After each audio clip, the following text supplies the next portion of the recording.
mesdames et messieurs, ici Paul Cunningham qui vous parle du quartier général de l'opération Capricorne 1. Il est 6h03 heure d'été, zone Est. Nous sommes à H-32 minutes, 21 secondes exactement. Pour faciliter les transmissions des informations, nous ferons précéder chaque annonce d'un top sonore de 5 secondes suivi d'une pause d'1 seconde. Tous ceux qui n'ont pas de documentation peuvent s'en procurer une au bureau de renseignement volant. En ce moment même, tous les systèmes sont go, tous les voyants sont verts. Nous allons résumer pour vous cette matinée. À H-8h05, l'air de lancement était évacué et nous avons commencé à charger le carburant dans la fusée porteuse. À H-4h30, le colonel Charles Brubaker, commandant du vol, le lieutenant-colonel Peter Willis et le commandant John Walker ont été réveillés par le docteur Roger Bureau, médecin du vol. Ils ont subi un dernier examen et été déclarés aptes tous les trois. L'équipage a pris ensuite un petit déjeuner composé d'un demi-pamplemousse, un beefsteak de 250 grammes, 300 grammes de jus d'orange, 2 œufs avec des toasts. L'équipage est maintenant dans la rampe d'accès et il se prépare à entrer dans le vaisseau spatial. Nous sommes à H-30, ici la salle de contrôle de Capricorne. Bonjour messieurs. Bonjour Horace. Serions-nous en retard? Ils ont bouteillage partout ce matin. Bravo, je vois que vous avez le moral. A-t-on déjà fait les tests DS? Ils sont presque terminés.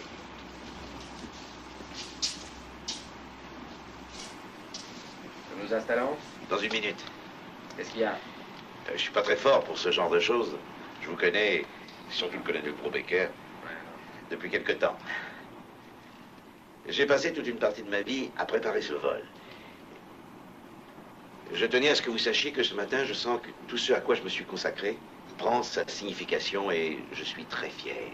Fier de ce programme, fier de la modeste contribution que j'y ai apportée et fier de vous. Je serai content de vous donner cette Bible pour le vol. Et recevez-la de ma part et de la part de nous tous. Horace, je ne sais pas quoi te dire. Eh bien, essaie de ne rien dire pour changer. Horace, merci. Nous sommes très touchés et heureux d'emporter. Messieurs, cette fois, en route pour Mars. Ici Paul Cunningham, QG de l'opération Capricorne. Nous sommes à H-21. Les épouses des astronautes seront ramenées à Houston après le lancement par l'avion de liaison avec le Cap.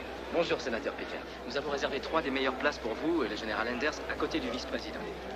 Il est déjà là? Non, monsieur, on l'attend d'avant en talon. Ce connard, il pense peut-être qu'on va retarder le lancement pour lui. On aurait dû lui dire que c'est pas l'inauguration d'un pont. J'espère que vous et Madame Pickard serez satisfaits. L'agence est heureuse de vous offrir ces jumelles commémoratives, monsieur, afin que vous ne perdiez rien du lancement et en souvenir de ce jour. Ah, c'est une bonne idée. Regarde, Émilie. Tu vois la date et la reproduction de Capricorne en or. Très joli. Je suis heureux qu'elle vous plaise. Il en faut une autre paire pour ma femme. Je demande pardon, monsieur? Non, ce n'est pas la peine, je t'en prie. J'ai dit qu'il en faut une autre paire pour ma femme. Ce n'est pas nécessaire, je t'assure. Tenez, Émilie, voici la mienne, j'en ai pas besoin. Non, je vous remercie, je vois très bien. Excusez-moi, ça. monsieur, mais nous n'en avons Je qu'une n'ai pas bien entendu ce que vous avez dit. Voudriez-vous répéter, s'il vous plaît? Il n'y a pas de problème, monsieur. Je vous en apporte une autre paire immédiatement. Vous êtes très aimable, merci. Ici salle de contrôle Capricorne. Nous sommes à H-15 du compte à rebours. Tous les systèmes sont beaux, tous les voyants sont verts. Le QG a annoncé que le vaisseau spatial est encore sur commande extérieure. Il va passer sur commande intérieure à H-50.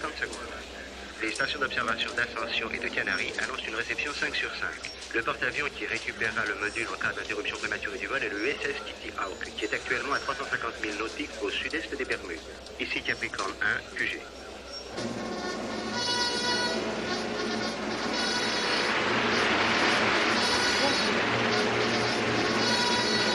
Général, bonjour Émilie. Ah, Comment allez-vous? bonjour. Vous êtes Bonjour, super. Bonjour Alice. Émilie, content de Bonjour. vous voir. Oh, Alice, comment allez-vous? Très bien, merci, monsieur le vice-président.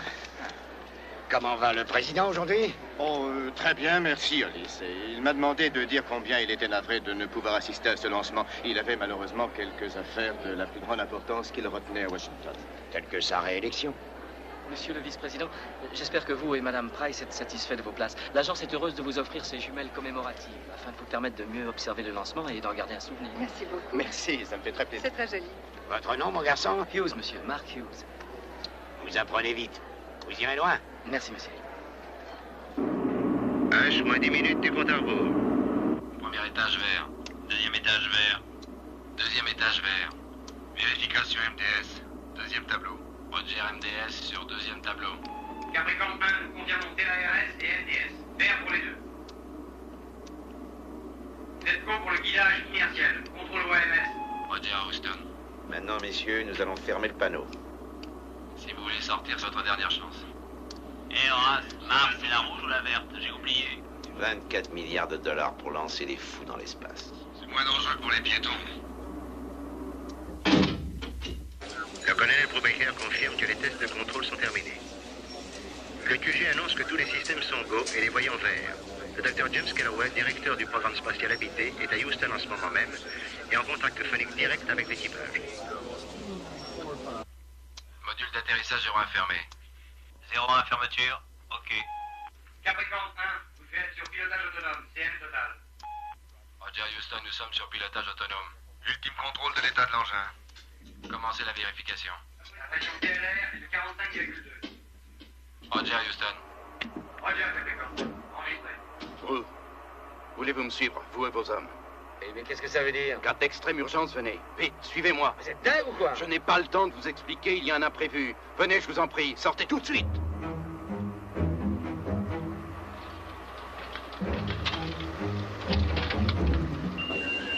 Ici Paul Cunningham, QG Capricorne. Les derniers contrôles du vaisseau spatial sont terminés et la passerelle d'accès rétractée dans sa position finale. Les systèmes d'autodestruction sont armés. La pression TLR est de 45,2. Roger Houston, 45,2. L'équipage a terminé les ultimes vérifications du périmètre de sécurité. À H-50 secondes, la fusée de lancement sera sur pilotage autonome et le lancement proprement dit doit commencer. Le temps est beau, nuage départ à 10 000 pieds. Tous les systèmes sont go, tous les voyants verts. Nous sommes à H en 3 minutes et 10 secondes. L'officier de sécurité a donné le go pour la période de mise à feu automatique. De maintenant jusqu'à H en 50 secondes, le système est pré-réglé. Le contrôle du premier étage est normal. Nous arrivons à H en 1 minute 30 secondes. La dernière série de contrôles de sécurité est terminée. L'officier responsable annonce que tous les paramètres sont sur leur valeur nominale et que nous sommes bons. La tour de secours est maintenant activée. En cas d'insuccès, la tour éloignera le module de commande de la fusée porteur et mettra en route un changement de commande. Une altitude de 10 000 pieds. L'équipage annonce que tous les systèmes de guidage et de navigation fonctionnent correctement. L'officier responsable annonce que tous les paramètres sont à leur valeur nominale. Ici, quartier général de Capricorne.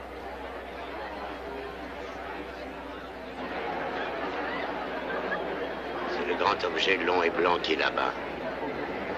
Impossible de se tromper. Ici Paul Cunningham, QG Capricorne. Nous sommes à H en 1 minute. Tous les systèmes sont go, tous les voyants verts. Le transfert de pilotage devrait s'effectuer maintenant. Roger Houston. ALCS correspond aux données lumineuses. Roger, capitaine. Nous sommes à H en 30 secondes. Tous les systèmes sont go, tous les voyants sont verts.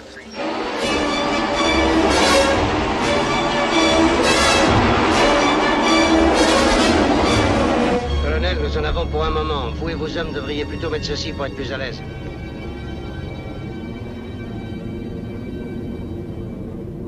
Nous sommes à H moins 18 secondes du décollage. H moins 15 secondes. Moins 10 secondes. 9, 8, mise à feu.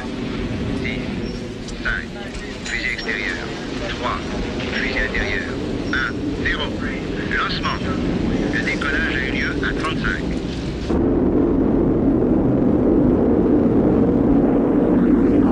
Nous sommes partis. Roger, tout se déroule comme prévu. L'engin spatial est sur sa trajectoire. Ça a de la gueule, Capricorne. Nous allons vers H plus 40 secondes. La séparation devrait avoir lieu dans les 30 secondes qui viennent. Arrêt fusée extérieure prévu dans 10 secondes. Fusée coupée, Capricorne. Roger Houston. Fusée coupée à H plus 2 minutes 29 secondes. Nous sommes go pour la séparation. Vous êtes go pour la séparation, Capricorne. Roger Houston. 5, 4, 3, 2, 1. Attention à la séparation. La séparation est faite, c'est confirmé. Séparation à H plus 2 minutes 43 secondes. Deuxième étage, mise à feu. Oui, étage 2. Nous avons la mise à feu du second étage. Mise à feu à H plus 2 minutes 46 secondes. Le rayon de départ du vaisseau est de 47 000 nautiques. La vitesse est de 6 100 000 à l'heure. Monsieur le vice-président, je vous prie de présenter mes respects au président. Comptez sur moi, Alice, je n'y manquerai pas. J'espère que, quels que soient les problèmes qu'il a jugés assez importants pour ne pas être ici aujourd'hui, j'espère qu'il les résoudra avec succès. Bravo, c'est vraiment sport de votre part, Alice. Je suis sûr que le président sera ravi d'apprendre que vous le soutenez dans ses entreprises. Le président jouirait considérablement plus de mon humble appui s'il essayait de se montrer plus coopératif sur ce programme. Alors, Wallis, vous savez que le président porte un grand intérêt à ce programme. Et je porte un grand intérêt à un tas de choses, y compris au parti de bridge de ma femme. Ça n'a rien à voir avec l'appui qu'on peut donner. Alice, il y a un grand nombre de citoyens américains qui pensent que nous avons des problèmes ici sur la Terre, qui méritent qu'on s'y attache avant de dépenser des milliards de dollars pour les conquêtes spatiales. Et un grand nombre d'Américains pensent qu'il n'y a rien de plus pressant que le problème du déclin de notre position en face des Russes. Ravi de vous avoir revu aujourd'hui, Alice. Tout le plaisir a été pour moi, monsieur le vice-président. Ici Paul Cunningham, QG Capricorne. Vous êtes à H plus 2h16 minutes. Le vaisseau spatial est maintenant sur orbite elliptique. Apogée 140 000 nautiques, périgée 182 000 nautiques. Le contrôle de la mission annonce que le contact avec l'équipage est parfait. Ici, centre de contrôle Capricorne. Bienvenue, colonel Brubaker. Voulez-vous venir avec nous? Je ne veux aller nulle part tant qu'on ne m'aura pas expliqué ce qui se passe. Soyez tranquille, on va vous l'expliquer. Pas d'histoire, je veux savoir tout de suite. Colonel, je sais ce que tout cela a d'étrange, mais nous travaillons tous dans le même but. Nous ne sommes pas vos ennemis. Bon, alors allons-y.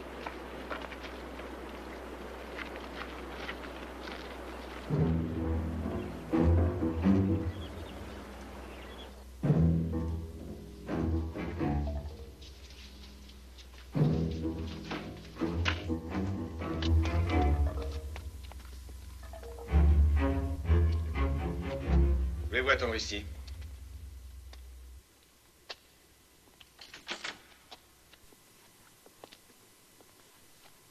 Messieurs, je suppose que vous vous demandez pourquoi je vous ai fait venir ici.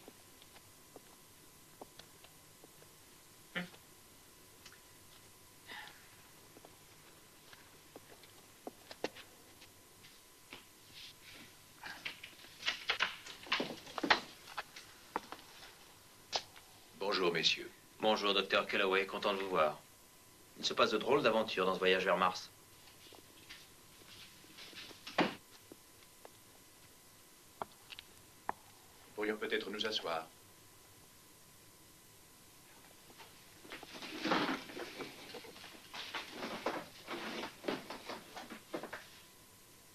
Ok. Écoutez, je dois commencer par vous dire que s'il y avait eu un autre moyen, s'il y avait eu même la moindre possibilité de prendre une autre décision, je vous assure que j'aurais donné n'importe quoi pour ne pas être ici avec vous. Bro, il y a combien de temps qu'on se connaît? Il y a 16 ans. Rien que ça. 16 ans. Tu aurais dû te voir à l'époque. Tu avais l'air émerveillé en arrivant de ta cambrousse. Et moi, fraîchement diplômé et d'un sérieux attendrissant. Je racontais à qui voulait m'écouter mon rêve d'arriver à conquérir la nouvelle frontière. Et tous me regardaient comme si j'étais complètement dingue. Toi, sans hésiter, tu m'as dit oui. Je te revois, m'annonçant que Kay attendait un bébé. Nous sommes sortis, nous avons pris une cuite. Je me rappelle quand Charles est venu au monde, nous avons pris une autre cuite. Tous les deux, fins sous le capitaine Terrible et le savant cinglé, discutant sur les moyens d'atteindre les étoiles. Et le barman nous disant, vous avez peut-être assez bu. 16 ans. Alors Armstrong a marché sur la Lune et nous avons pleuré. Nous étions si fiers. Willis, c'est à ce moment-là que toi et Walker êtes arrivés, deux gros malins bourrés de talent. Vous m'avez regardé dans ma chemise en nylon de célibataire, en train de vivre mon histoire d'amour avec ma règle à calcul. Et à votre tour, vous avez été pris par nos recherches.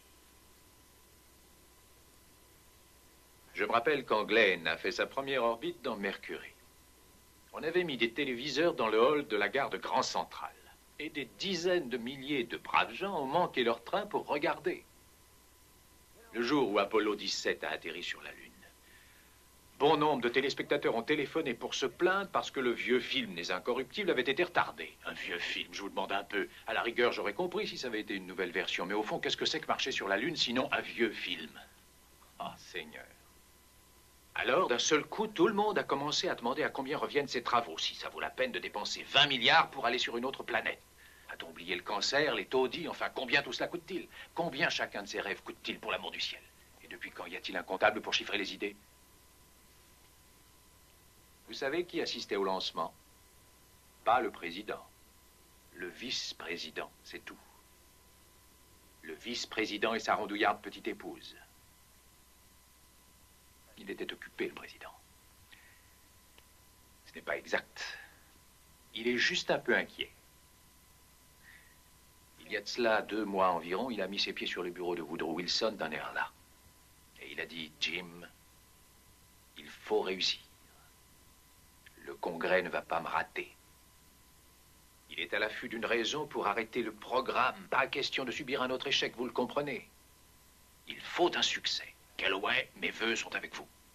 Tous ces vœux, je vous crois. Je n'ai eu ensuite affaire qu'à son vice-président, ce tartuffe inconsistant. Et voilà où on en est. Après tant de jours d'espoir, tant de rêves et d'efforts, je le revois. Avec la bannière étoilée derrière sa chaise en train de me dire « Pas question d'essuyer un échec, vous comprenez ?» Et que s'est-il passé aujourd'hui? Échec superbe. Un bel échec, un beau gaspillage, made in America dans toute sa splendeur. En 2 mots, les braves gens d'Acon Amalgamate ont livré le système de survie, un système bon marché de façon à faire un bénéfice sur l'affaire. Tout est donc pour le mieux pour tout le monde. L'Acon Amalgamate remplit ses poches, nous avons le système de survie désiré. En somme, tout est parfait. Excepté que la compagnie a réalisé peut-être un peu trop de bénéfices. Nous avons découvert cela voilà 2 mois. Ça ne peut pas tenir. Vous seriez morts tous les 3 au bout de 3 semaines. C'est aussi simple que ça. Je n'ai plus qu'à faire mon rapport et annuler simplement la mission. Alors le Congrès tient enfin un prétexte. Le président reste assis à sa place et nous n'avons plus de programme. Au fond, qu'est-ce que c'est? 16 ans, à peine une goutte de pluie dans la mer. Et ceci termine le discours. Maintenant, nous arrivons au point que l'on nomme la minute de vérité. Accompagnez-moi. Je veux vous montrer quelque chose.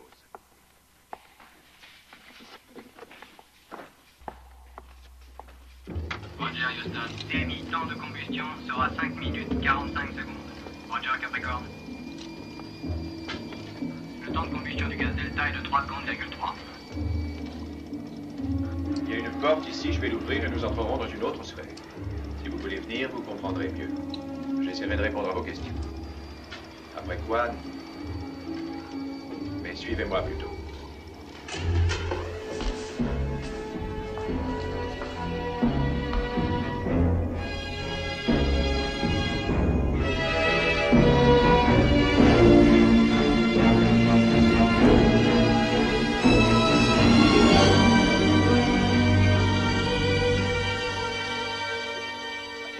Même pas t'en sortir avec ça.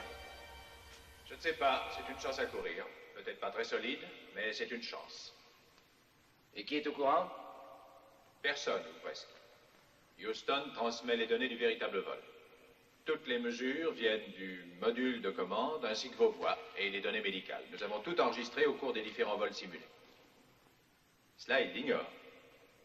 Tout ce que nous vous demandons, c'est d'assurer les transmissions télévisées pendant le vol et l'atterrissage sur Mars. C'est tout. Juste les transmissions télévisées. Ah, mais c'est tout. Juste les transmissions télévisées.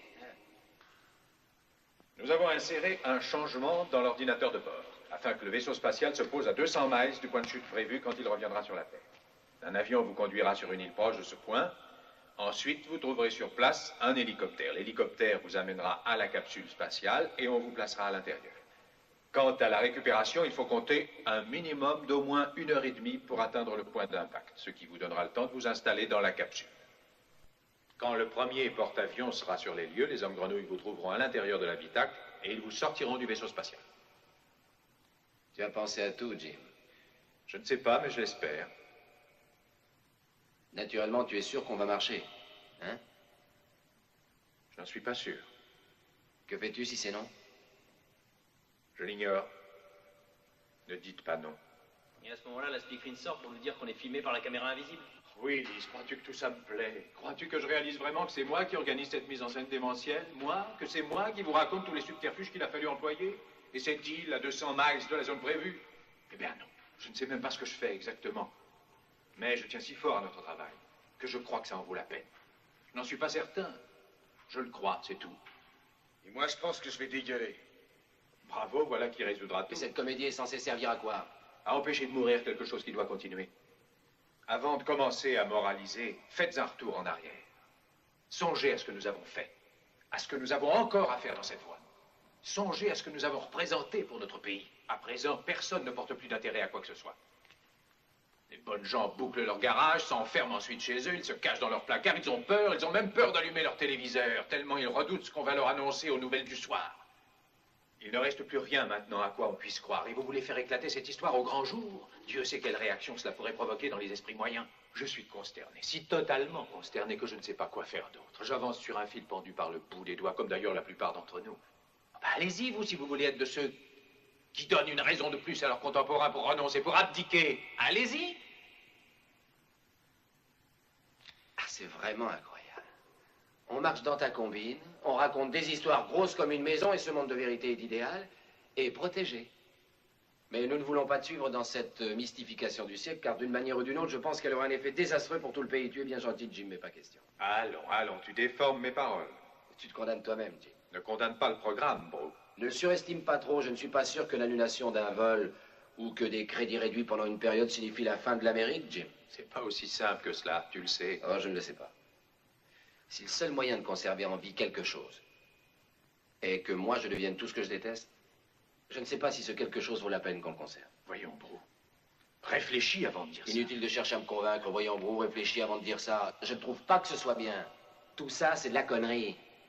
Tu dois m'aider, bro. Mais pourquoi je dois? Tous les trois, vous devez m'aider. Et si nous refusons? S'il vous plaît, ne me mettez pas au pied du mur. T'es cinglé? Tu le sais? Dis donc, tu sais que t'es cinglé, tu nous as entraîné force dans cette histoire de dingue et on ne doit pas te mettre au pied du mur en plus? Et vos familles?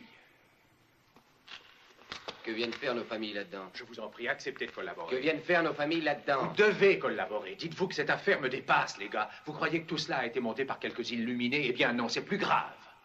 Il y a des hommes importants à l'extérieur, des forces à l'extérieur qui y perdraient trop de plumes. Des gens responsables. C'est une très grosse affaire et elle est entre les mains de gens... Que viennent faire nos femmes là-dedans? Un avion les ramène depuis le Cap jusqu'à Houston. Elles sont toutes les trois dans l'appareil. Non, c'est pas sérieux. Bro, ne m'oblige pas. Salaud, tu vas parler, allez, pas! Elles sont dans cet appareil, toutes les trois, nom de Dieu. Il faut peut-être que je te fasse un dessin. Il y a un engin à bord, un engin explosif. Il y a des gens prêts à tout, et si je ne donne pas le signal, ok, ils le font exploser. Maintenant, tu comprends? On ne doit pas en arriver à ces extrémités. Vous devez accepter de collaborer. Tout ça est hors de notre contrôle, ça nous dépasse. Oh, pas toi. Tu ne ferais pas ça.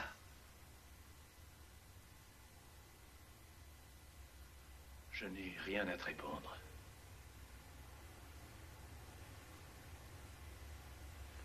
Le café est infect. J'exagère. Non, il est infect. Eh ben, je vois pas. Je passe mon temps à défaire des emballages. Au réveil, je suis obligé de jeter la cellophane autour du verre à top. Et l'emballage au nom de l'hôtel autour du savon. Il y en a aussi autour du papier de toilette d'ailleurs, avec une délicate note de l'hôtel disant qu'ils ont mis cette bande dans le seul but d'assurer ma protection. J'ai toujours peur que si je reste au lit un peu trop longtemps, la femme de chambre m'envoie doucement et m'enveloppe avec le semis dans une bande. Oh, attends. D'ici peu, on ne saura plus dans quelle ville on est. Je défie n'importe qui de dire quelle différence il y a entre le Grand Hôtel à Houston et le Grand Hôtel à Cincinnati. Les chambres sont les mêmes, la musique dans les ascenseurs est la même, et certaines dames un peu trop fin de pisser sur les tabourets du bar sont les mêmes. On est incapable de savoir où on est jusqu'à ce qu'on ait le journal du matin pendant le petit déjeuner. Moi, ça m'est égal. Tu sais, je crois que je m'intéresserais moins à ce genre de détails si j'avais la chance de les subir avec les personnes à laquelle je tienne. Une personne qui me fera oublier. Est-ce que tu peux être cynique? Je suis pas cynique, mais excuse-moi, ton numéro est un peu usé. Qu'est-ce que tu veux dire? Bien quand ton histoire avec Lisa Leur, tu sais, en Californie, en primaire. Cette fois-là, tu lui avais dit combien ça rapproche de se trouver témoin ensemble des faits qui font l'histoire. Alors avoue, tu avais plus de gueule que t'as. Tu crois que tout ce que je veux, c'est de sauter, c'est ça? Oui. Je ne reconnaîtrais pas la sincérité si elle te passait sur le corps. Arrête-toi en volant. Je suis content de ne pas être comme toi. J'ai de plus jolies jambes. D'accord, je laisse tomber. Tu laisses tomber bien vite, dis donc. Essaye de changer de tactique. Qu'est-ce qui te plairait, par exemple? Je sais pas, tu pourrais me dire quelque chose comme « J'ai envie de te sauter, mignonne ». Tu crois que ça marchera? Tu aurais plus de chance que si tu m'offres de partager ta vie passionnante. J'ai envie de te sauter, mignonne. Je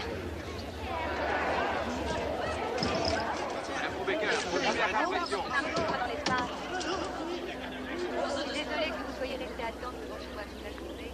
D'ailleurs, je n'ai pas grand-chose à vous dire, sauf bien sûr que je me sens très énervée et très fière surtout. Le vol semble se passer sans difficulté. Le docteur Calloway nous a dit tout à l'heure que Brou et les autres avaient un excellent moral.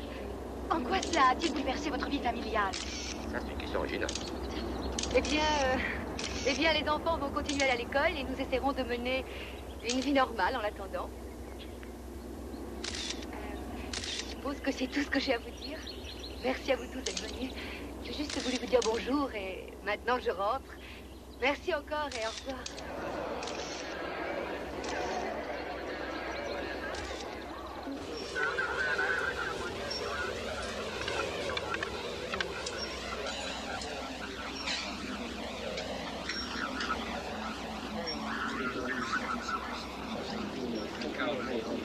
Docteur Berger? Oui, bien. Je pourrais vous parler un instant. Oui, qui est-il? C'est pas, j'ai un problème. Vous ne sentez pas bien? Non, si, docteur, c'est la lecture IBM. Que voulez-vous dire par là, Elliot? Eh bien, il y a quelque chose qui me paraît bizarre. Si je peux vous aider, je suis à votre disposition. Oui, je l'espère. Voilà, j'ai fait un contrôle des transmissions pour moi. D'après les signaux... pour vous? Oui, docteur. Cet intérêt vous honore. D'après la lecture IBM, les signaux de télévision arrivent avant ceux du vaisseau spatial, docteur. On dirait qu'ils sont plus proches, beaucoup plus proches. Oh, c'est impossible. Votre matériel présente sûrement un défaut quelque part. Je ne crois pas, non, docteur Bergen. Je l'ai vérifié 2 fois, cette console. De laquelle s'agit-il, Elliot? De la 36. Bien voilà qui explique tout. Nous avons eu déjà quelques problèmes avec le câblage de la 36. Nous avons eu des ennuis plusieurs fois. Je vais la faire réparer et je vous remercie de m'avoir rappelé ce défaut. Vous prenez des initiatives. J'apprécie beaucoup cela.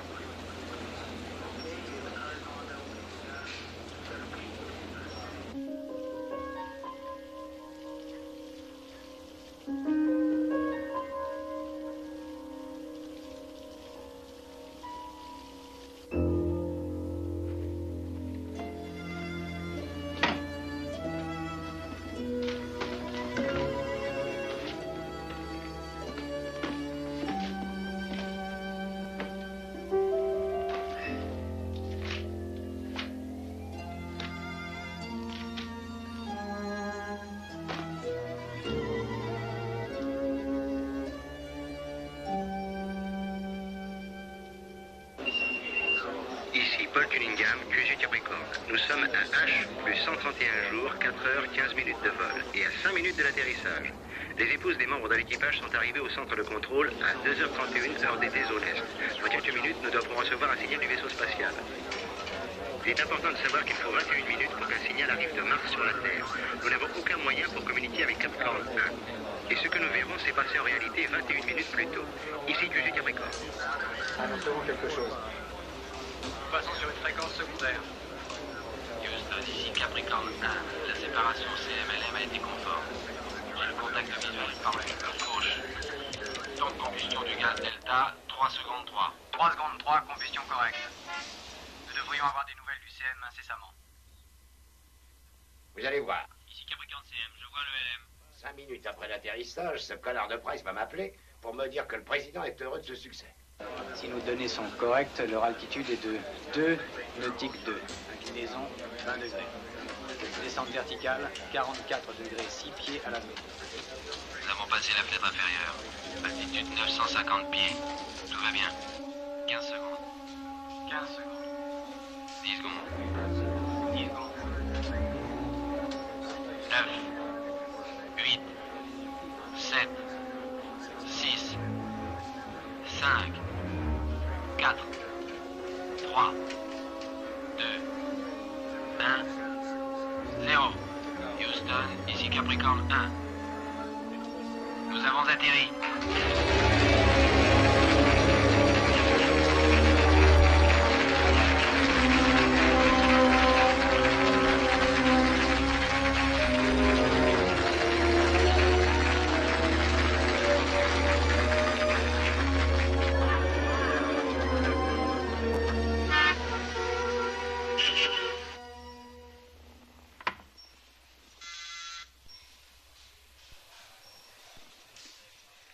Oui? Vice-président en ligne. Allô? Bonjour, monsieur le vice-président. Oui, un magnifique succès. Un beau moment pour tous les Américains. Soyez gentil de dire au président que c'est fort aimable de sa part. J'apprécie son geste, je vous assure. Merci. Et mes hommages respectueux à votre charmante femme. Oui. Au revoir. Quel connard.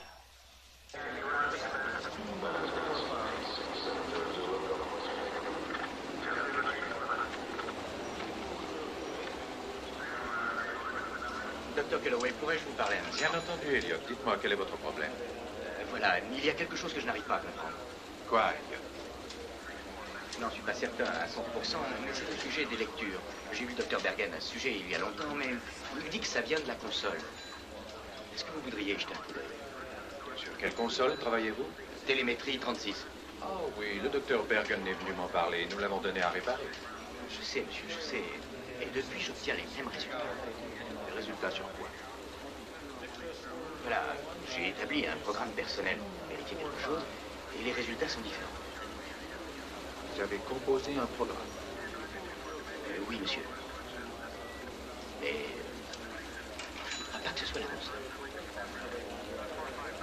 Bien, je vais la faire signaler et je veillerai à ce qu'elle soit vérifiée. Merci, Elliot, de m'avoir averti de ces anomalies inadmissibles. C'est naturel.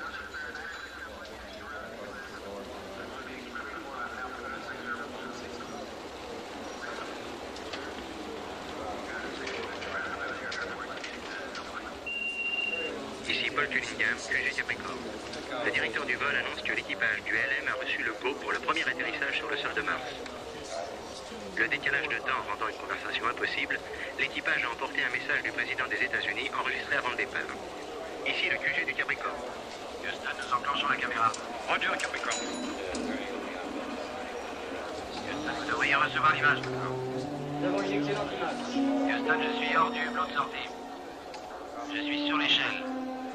Houston, la combinaison est fonctionnelle, l'échelle est stable. Je suis à 3 échelons du sol. 2 échelons. Houston, je suis sur le dernier échelon. Houston, je vais poser le pied sur le sol. Prêt pour le ralenti? J'accomplis cette phase de notre voyage de la paix pour toute l'humanité. Le ralenti. Je suis sur la surface de Mars. Roger, Capricorn. Nous enregistrons. Je commence à marcher maintenant. Et Houston, la surface est solide. La visibilité est bonne. J'avance vers la caméra. Le sol est ferme. La surface semble poudreuse. Je vais prendre la caméra. J'ai la caméra. L'image va être brouillée pendant quelques instants. La marche est facile. Houston, je vais poser la caméra. Les roches ont l'air d'être très poreuses. Houston, je suis hors du hublot de sortie. Houston, je suis sur l'échelle. Prêt, ralenti. Houston, je vais arriver sur le sol. Allez-y, ralenti.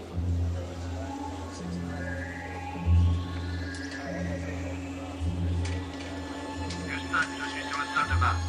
Nous allons porter le drapeau sur Mars. Nous le revendiquons pas cette planète au nom de l'Amérique. Nous la revendiquons au nom de tous les peuples de la planète Terre. Nous espérons que notre visite ici contribuera à faciliter la compréhension entre les hommes. Walker devrait bientôt mettre en route la bande sonore préenregistrée du message du président. Houston, j'envoie la bande sonore.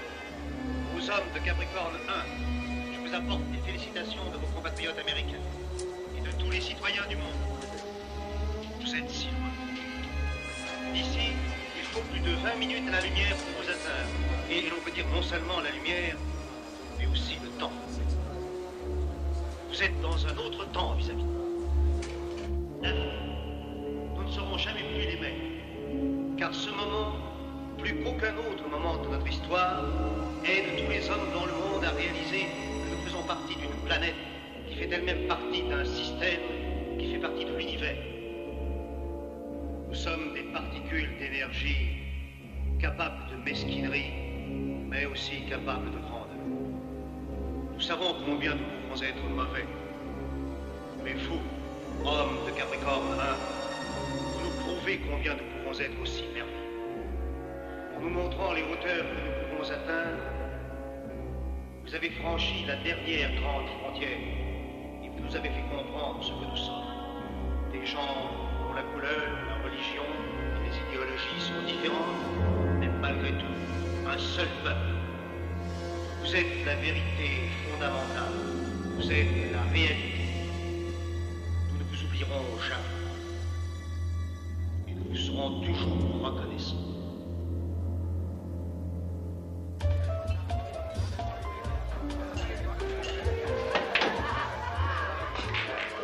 Elliot, j'ai décidé, après un débat intérieur minutieux et un pénible examen de conscience, de t'offrir une ultime chance de regagner tes $50. Ça ne me dit rien, merci. Allez, 8 boules, la partie $5. Ça ne me dit rien. $10. Je suis sérieux? Moi aussi, vieux, je te laisse ouvrir. On peut pas être plus sérieux, il me semble. Tu as bu? Ah, je savais qu'il y avait une raison pour que je me sente si bien. Il serait temps que je t'imite.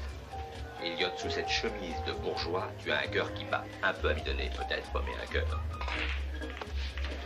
Mike.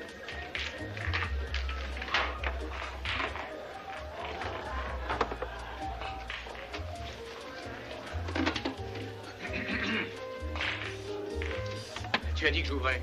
Et moi, je devais être sous.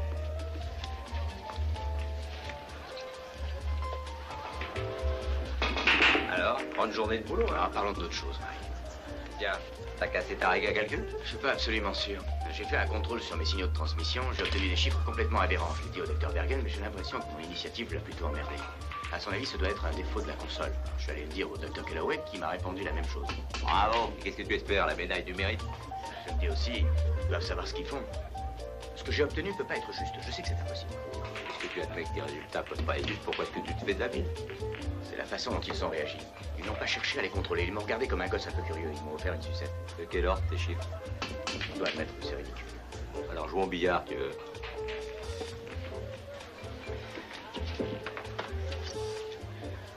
Ces signaux avaient l'air de venir de 500 km. Des signaux de quoi? Des transmissions de télévision. Je crois que je suis désoulé brusquement. Redis-moi ce que tu viens de me dire, là. Hé, copine, téléphone.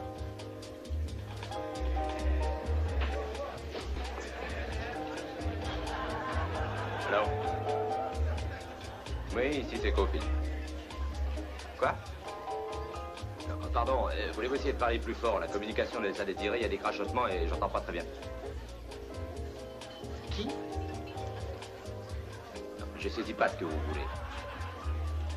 Écoutez, téléphonez donc à la salle de rédaction, le chef sera très content d'envoyer quelqu'un couvrir ça pour vous. Ouais, c'est ça, vous demandez le bureau des correspondants. Des correspondants, oui, c'est ça. Il y a pas de quoi.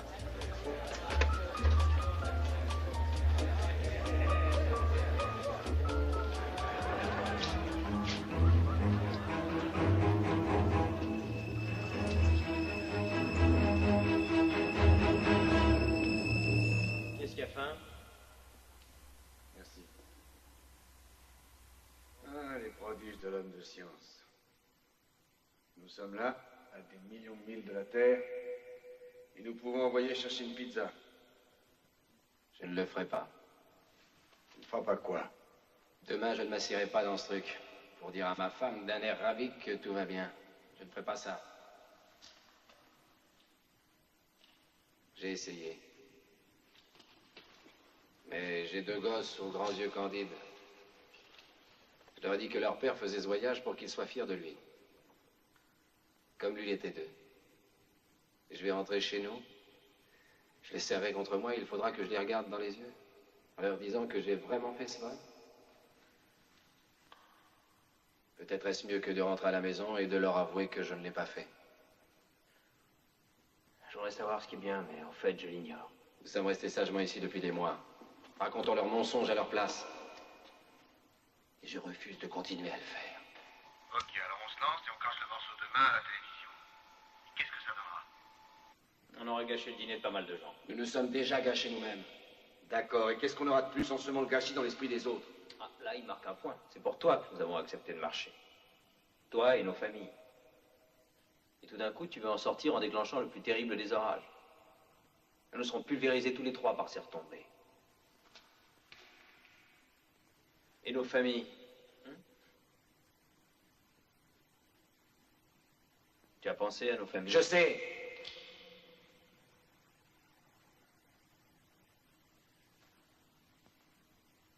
Je sais. Merde. Ça, c'est ce que j'ai entendu depuis Sensé depuis 3 semaines. Qu'est-ce qui est Sensé? Merde. Je ne crois pas que je peux continuer à faire ça. Donnez-moi le docteur Kellaway. Et pourquoi tout d'un coup avons-nous l'air de coupables, et toi du champion de la vérité et de la justice? Nous pourrions avoir un problème avec Beaubaker demain. Je voudrais trouver les mots. Au diable les mots, gros! Les responsables, ils sont capables de n'importe quoi. Et tu sais que nos familles sont à leur merci.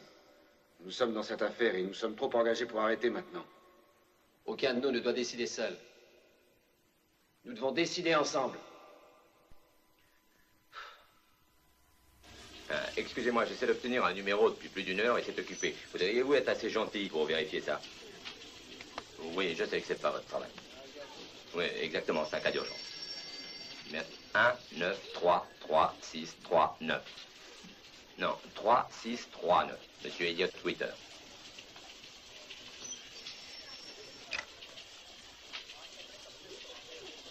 En dérangement? Bien, je vous remercie beaucoup. Ici Paul Cunningham, quartier général du Capricorne. Nous sommes à H plus 223 jours, 6h32 minutes. Tous les systèmes sont go, tous les voyants sont verts. Nous attendons que commence la dernière des transmissions télévisées depuis le module de commande pendant son retour sur la Terre. Cette transmission est avant tout une conversation entre les membres de l'équipage et leurs épouses. C'est la première fois que les astronautes sont assez près de la Terre pour rendre possible une conversation normale. Ici QG du Capricorne. Capricorne 1, ici Houston. Capricorne 1, ici Houston. Roger, Houston, ici Capricorne 1. Houston, avez-vous une image? Roger, Capricorne, nous avons une image. Nous avons aussi 3 dames impatientes qui voudraient vous parler. Roger, Houston. Nous sommes aussi impatients de parler. Ok, allez-y. Mais soyez brefs. N'oubliez pas que c'est l'interurbain. Jack? Jack, c'est Betty. Bonjour, Betty. Comment vas-tu? Tu as l'air très bien. Je n'ai pas la chance de te voir, mais je t'entends et ça me fait du bien. Jack, tu me manques, tu sais. Et aux enfants aussi. Ok, moi aussi, vous me manquez plus que vous pouvez croire. Et toi? C'est Sharon. Il a fallu que tu me poursuives jusque-là. Est-ce que tu n'es pas trop fatigué? Je me sens très bien. Comment va Sandy? Eh bien, dans le spectacle de fin d'année, elle joue le rôle de Wendy. Dans Peter Pan. Ah, c'est formidable, ça. On dirait que tu es tout à côté. On a du mal à croire qu'en réalité, tu es si loin dans l'espace. C'est difficile pour moi aussi de le croire. Brou? Bonjour, Gay. Oh, Brou, nous sommes tous si fiers de toi. Est-ce que tu m'entends? Oui. Je suis pas tranquille avec vous. Surveillez. J'ai une surprise. Je t'ai dit que j'ai une bonne surprise pour toi. Charles a fait une composition de ce jour. Et il a une mention spéciale. Veux-tu que je te la dise? Oh, est-ce que tu m'entends? Oui. Dis-le-moi, s'il te plaît. Ça sent le roussi, voulez-vous que je coupe tout de suite? Attendez que je vous le dise. Mon père, par Charles Brubaker Jr. Mon père est très loin de moi en ce moment, car il vole vers Mars. Il me manque beaucoup. Il me manque toujours quand il n'est pas là. Pourtant, je ne suis pas triste. D'habitude, je suis triste quand il s'en va. Une fois, alors que nous parlions comme souvent, il a dit que les gens ne peuvent pas se contenter de vivre pour eux-mêmes. Et il a dit que lui, il essayait de faire des choses qui peuvent être utiles à tout le monde. Je sais que c'est ce qu'il est en train de faire. Il fait quelque chose pour tout le monde et pour donner une vie meilleure à tous les hommes. Et cela veut dire qu'il le fait pour moi aussi. Alors bien qu'il soit très loin aujourd'hui, je sais qu'il pense à moi et je suis avec lui. Voilà pourquoi je ne suis pas triste. Et c'est pourquoi je suis très fière de mon ami. Je l'aime. Gay. Oui, qu'y a-t-il? Excuse-moi d'être grave aujourd'hui, mais je voudrais te dire quelque chose. Oh, je t'écoute. Attendez que je vous le dise. Je sais que tout ça n'est pas facile pour toi et les enfants. Je veux que vous sachiez que je vous aime. Dis à Charles que je le remercie pour cette composition. Et dis-lui que quand je reviendrai, je l'emmènerai encore visiter le parc de Yosemite. Désirez revoir. Promis. Et je veux que tu saches que moi aussi je t'aime. Très fort. 3 minutes sont terminées, monsieur. Roger, Houston. La prochaine fois que nous nous verrons, je ne serai pas le mandat. Roger. Bon travail, Capricorne.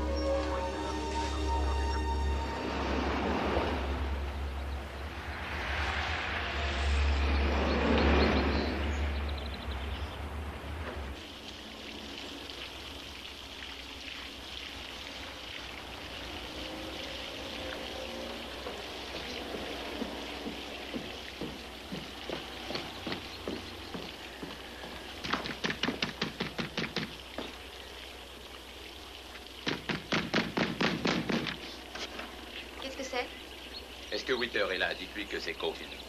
Qui? Witter, Elliot Witter. Il n'y a pas de Witter ici, monsieur. Vous vous êtes trompé d'appartement. Enfin, c'est bien l'appartement 228, n'est-ce pas? Oui? Ah, vous avez dû vous tromper d'immeuble. Ils se ressemblent tous, d'ailleurs. Oui, c'est exact. Mais ici, c'est le 4311 Claridge, n'est-ce pas? Oui, c'est ça. Bon, alors Elliot Witter habite au 4311 Claridge, appartement 228. C'est une plaisanterie.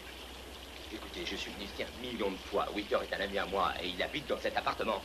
Monsieur, qui que vous soyez, je suis en train de nettoyer un four. Celui de mon réchaud qui est dans ma cuisine, dans mon appartement. Si ça ne vous ennuie pas, je vais continuer mon travail. Attendez une minute, écoutez-moi, je ne suis pas un fou. Non, je vous assure, je ne suis pas non plus un bandit. Je suis venu voir mon ami et il habite dans cet appartement, je peux le jurer. Voulez-vous ôter votre pied de ma porte ou je téléphone à la police? Je trouve que cette plaisanterie est un peu longue. Attendez, je vais vous prouver. Vous connaissez cet appartement?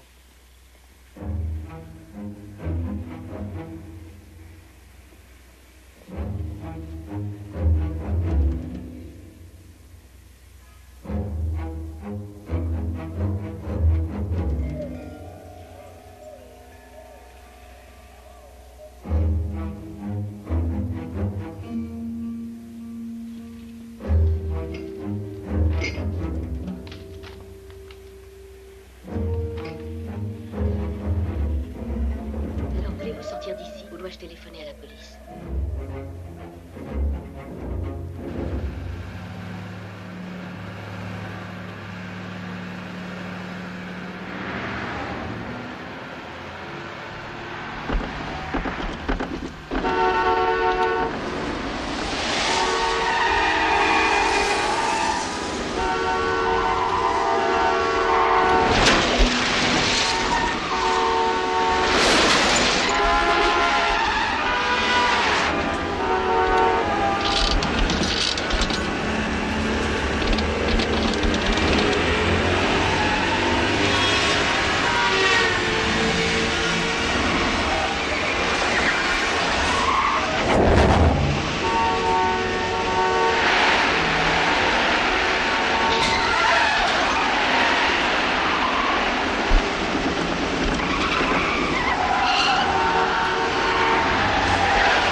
Ici Paul Cunningham, QG Capricorne.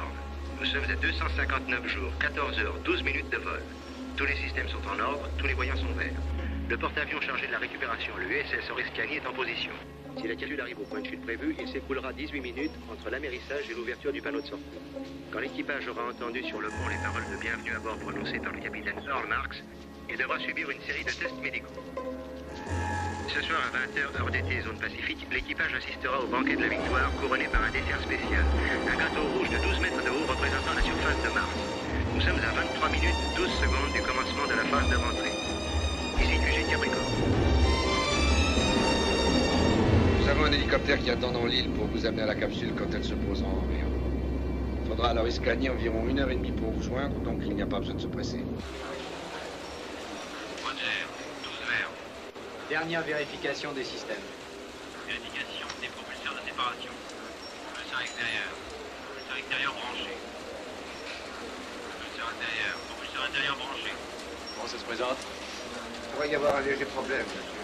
Oui, lequel? Ils ne sont pas tout à fait sur la trajectoire. Confiance tranquille.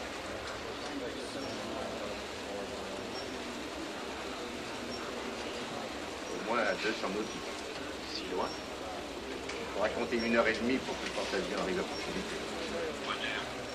Tenez-moi au courant. Oui. 6, 5, 4, 3, 2. Capricorne 1, ici Houston.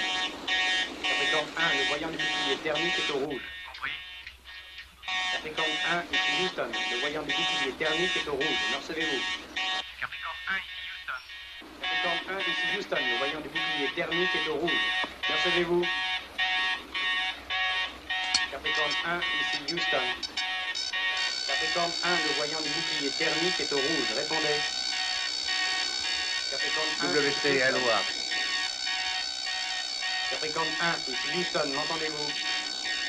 Capricorne 1, ici Houston, m'entendez-vous? Capricorne 1, ici Houston. Capricorne 1, le bouclier thermique est au rouge, m'entendez-vous? Capricorne 1, ici Houston. Capricorne 1, ici Houston. Capricorne 1, ici Houston. Capricorne 1, ici Houston. C'est au rouge, répondez. Capricorne 1, ici Houston. Ici Paul Tullingham, QG de Capricorne. Je vous annonce qu'il y aurait un problème. Nous ne savons pas quel peut être ce problème. Nous vous tiendrons au courant. Ici QG Capricorne. Charles, sois gentil, va jouer avec ça. Oui, maman. Charles, emmène son dieu. Maman. Charles, laisse-la t'obéir cette fois.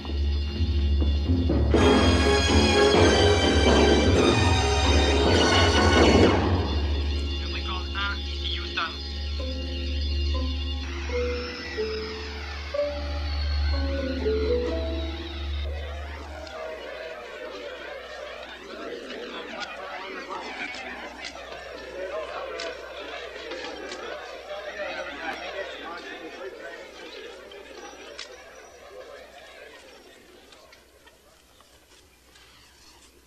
Mesdames et messieurs, je résumerai brièvement la situation et ensuite je répondrai à vos questions. C'est sûrement la rentrée. Il s'est passé quelque chose pendant la rentrée. Pourquoi nous a-t-on rien dit? Ils ne veulent pas que nous sachions ce qui n'a pas marché. Mais enfin, pourquoi? Mais où est passé Kellaway? Et nous, dans quel merdier sommes-nous? À H plus 259 jours, 15 heures et 11 minutes du vol de Capricorne 1. Ce qui fait 2 minutes 18 secondes après l'entrée dans la stratosphère. Le voyant lumineux du bouclier antithermique sur le panneau général de la mission de contrôle est passé tout à coup rouge. Mes amis, nous sommes morts. Quoi? Morts. Merde, c'est con, moi qui étais un type du tonnerre. Nous avons essayé d'établir aussitôt le contact radio avec le vaisseau spatial. Et nos efforts ont été vains. S'il s'est posé loin du point prévu, pourquoi n'en sommes-nous pas avertis, nous les intéressés? Et s'il n'a pas améri, alors? Ou le bouclier thermique s'est séparé, ou les parachutes ne sont pas ouverts. Dans les deux cas, nous sommes morts. De toute évidence, le bouclier thermique s'est séparé du module de commande. Or, ainsi que vous le savez, ce bouclier est la seule protection qu'ait le module contre les hautes températures provoquées par la rentrée dans l'atmosphère terrestre. Le vaisseau spatial s'est désintégré en moins de 12 secondes après la perte du bouclier thermique. En ce moment, ce cher Kellaway est en train de dire à l'assistance, quel brave, quel merveilleux type nous étions. Et je n'arrive pas à trouver les mots pour dire ce que je ressens. Ces hommes faisaient partie de ce grand bloc qu'est notre famille. Celle du programme. Si jamais quelqu'un nous voit maintenant, tout le plan est fichu par terre. C'est aussi simple que ça, donc ils ne peuvent pas se permettre de nous garder. Ceci termine ma déclaration. Avez-vous déjà averti les familles? Oui. Étant donné la situation, je crois que nous n'avons pas le choix. Moi, je dis filant d'ici et tout de suite. Si vous êtes d'accord, allons-y.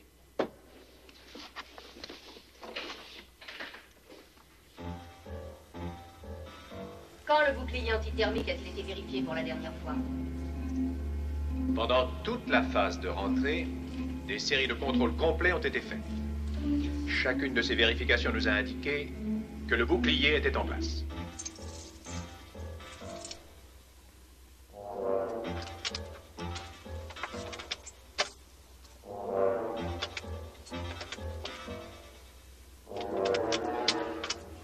Non, je n'ai pas encore parlé au président, mais cela ne saurait tarder. Je puis cependant vous dire que le président n'a cessé de nous soutenir de ses encouragements tous autant que nous sommes. Tout au long de ce programme. Cette mission représentait autant pour lui qu'elle représentait pour nous.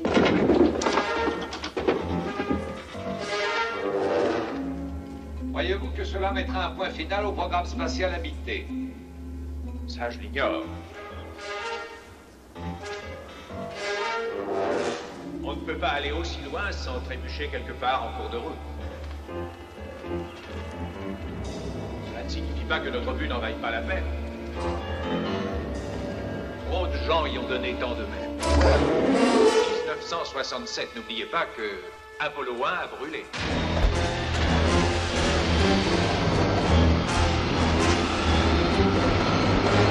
Mais malgré cette terrible épreuve, nous n'avons pas abandonné.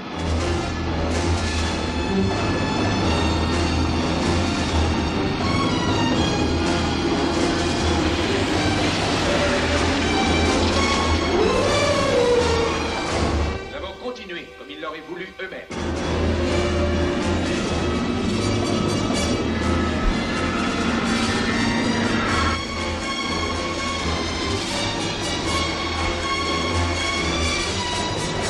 Ces trois hommes remarquables ont donné leur vie en essayant d'élargir l'horizon de l'espèce humaine.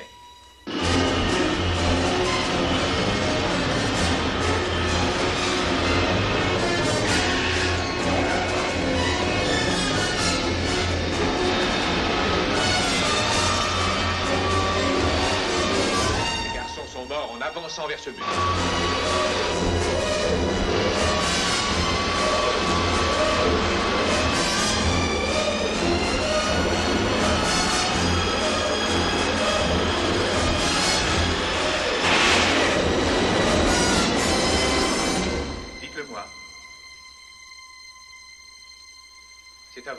C'est à vous qui m'écoutez que je demande de donner la réponse. Quelle est la meilleure façon d'honorer ces trois hommes? En renonçant à réaliser leurs rêves, en disant qu'ils se sont sacrifiés pour rien. C'est à vous de répondre. C'est le gauche qu'on a perdu. Essaie de rentrer l'autre si tu veux. Une idée de l'endroit où on est? Non. Dans quelle direction volons-nous? Ouest. Mais une fois à la côte, on virera vers le nord.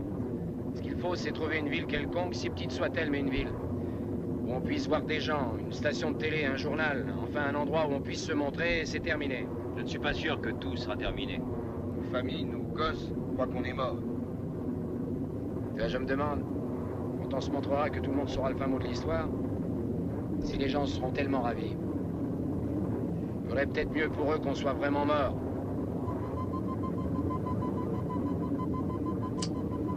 Oh, merde. On va rester en rate de carburant. Je t'ai toujours dit de ne pas te lancer dans un voyage sans vérifier le niveau. Faut taper sur la réserve.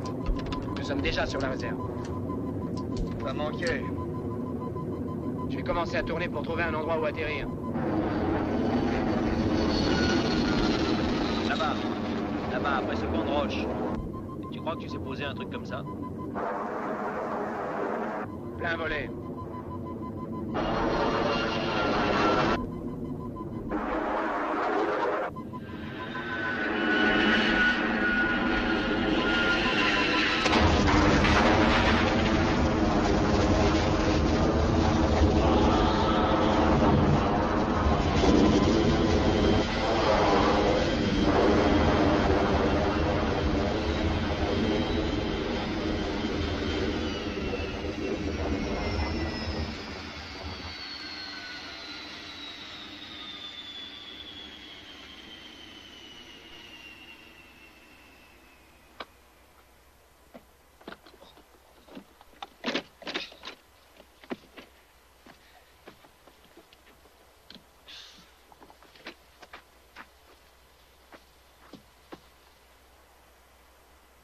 Sur Mars.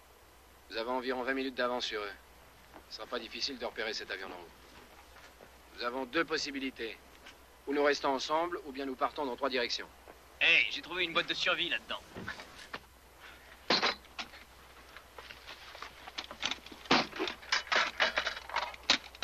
Une boîte d'eau chacun.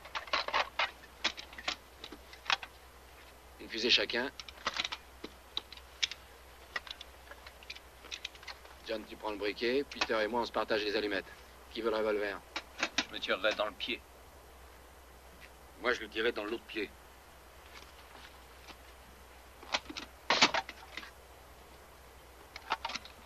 Tu veux le couteau? Et n'oubliez pas, si l'un de nous est pris, ou s'il est au bout du rouleau, il envoie une fusée. Afin que les autres le sachent. Je continue vers l'ouest. John, tu vas au nord. Peter, toi, tu vas vers le sud. Comme nous sommes venus de l'est, c'est pas la peine d'y retourner.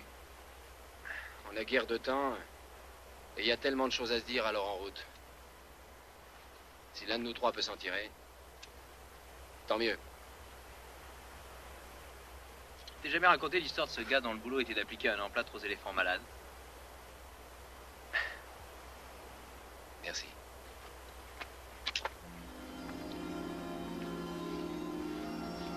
Toi, tu la connais? La raconte-la quand on sera chez nous.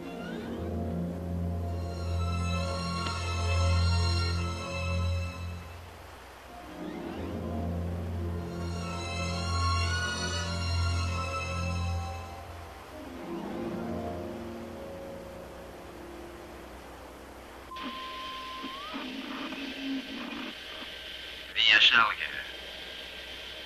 que je le remercie pour cette composition, s'il te plaît. Je lui dirai. Et dis-lui que quand je reviendrai, je l'emmènerai encore une fois visiter le parc de Yosemite. Qu'il désirait revoir.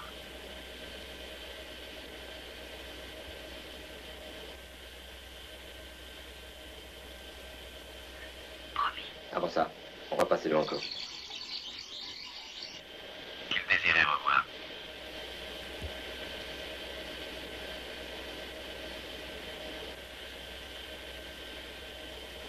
Promis.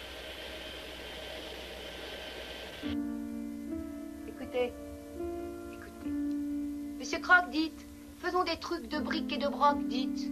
Faisons des trucs avec roc et coq. Coq? Regarde, coq. Oui, ce sont des coqs. Et ça, ce sont des rocs. Bien, moi je vais te faire le premier truc. Un bloc de briques, ensuite je mets un disque de cirque, des phoques dans le lac, et toi tu pourrais me dire comme truc, la barre qui craque, dans le parc sur le lac. Cric-crac. Le lac. Et la barre. Et encore plus fort, monsieur Croc. Coq sur coq et coq sur bloc. Lac dans parc et barque sur lac. Brique et bloc et barque et parc.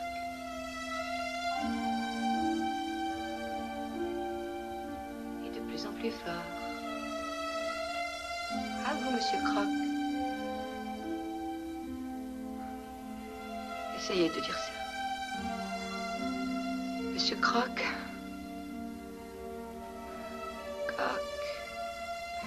Coq sur roc, tac. Barque sur lac, tac. Tac. Tac. Oui. Très bien senti, mon trésor. Cirque, disque, brique, tic.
Je désire voir Madame Brubaker. Mon nom est Mike Caulfield. Madame Brubaker ne reçoit aucune visite en ce moment. J'ai téléphoné ce matin et je vous affirme qu'elle m'attend. Redites-moi votre nom. Caulfield. Mike Caulfield. Ah ouais. Madame Brubaker vous attend, c'est exact. Elle est dans le patio. Et par là. Merci.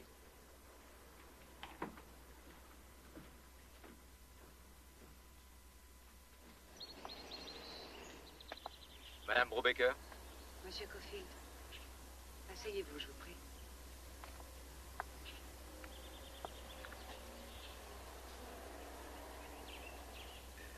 Madame Brubaker, avant toute chose, je tiens à vous dire combien je suis désolé et combien je prends part. Je sais, je vous remercie. Monsieur Caulfield, ne soyez pas trop gêné devant moi. Je suis quelqu'un qui n'aime pas espérer la pitié. Je comprends, vous avez scrupule à me distraire de mes pensées. Et vous avez raison, mais je ne vous en veux pas, au contraire. Vous m'avez téléphoné en disant que c'était très important. De quoi s'agit-il? Madame Brubaker, ça n'est peut-être pas important pour vous. Seulement, je cherche des renseignements sur une affaire qui est importante pour moi. C'est personnel. Vous êtes bien journaliste? Oui, mais comme je vous l'ai dit, je ne suis pas venu pour une interview.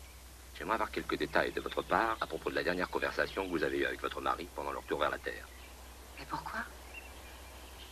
Oui, cela peut vous paraître sans doute bizarre, Madame Brubaker, mais je vous en prie, faites-moi confiance. Juste avant que cette conversation ne s'achève, le colonel Brubaker vous a dit qu'il emmènerait votre fils au grand parc Yosemite, et vous avez eu la réaction de quelqu'un qui ne saisit pas ce qu'on lui dit. Pourquoi voulez-vous que je parle de cela? Je vous l'ai dit, c'est une affaire personnelle. C'est personnel pour moi aussi. Je vous jure que je n'ai pas envie de commettre une indiscrétion quelconque.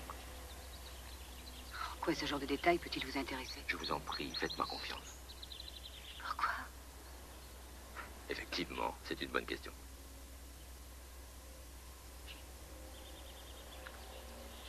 Eh bien, c'est un détail idiot. Une chose qui n'a rien de dramatique. Roux a une défaillance de mémoire. Alors, excusez-moi, mais je ne vois pas la nécessité de révéler que mon mari a fait une erreur à propos de vacances.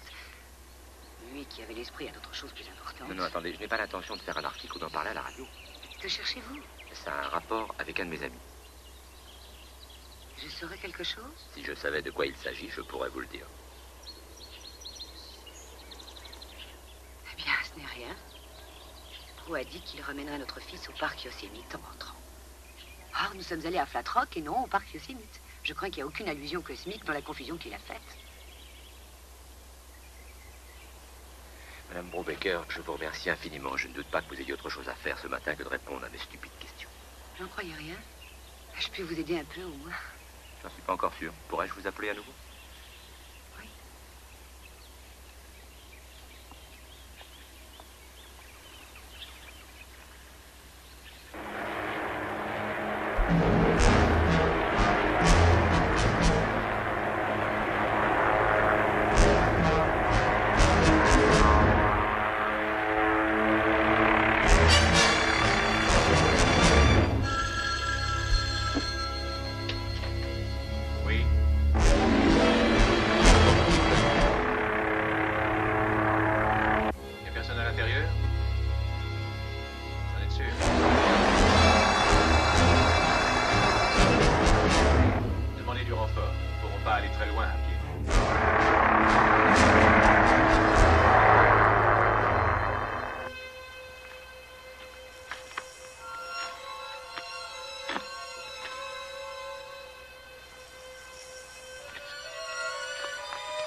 Sacré gâteau.